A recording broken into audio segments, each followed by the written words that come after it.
હમણાં 5-10 મિનિટ થશે ને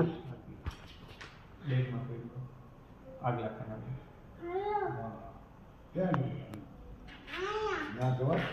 કયો કહેવાય હે કયો કહેવાય આ છે કોબરા છે ખાલી આ રાખો તો ચાલુ જ રાખજો આમ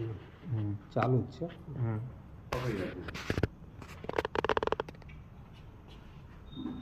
બોલો કાંઈક તમે બોલો આ છે કોબરા સ્નેક છે અને 5 ફૂટ ઉપર છે અને આ 4 સાપ ઝેરીમાં આ સાપ વધારે ઝેરી સાપ કહેવાય એટલે આનાથી દૂર રહેવા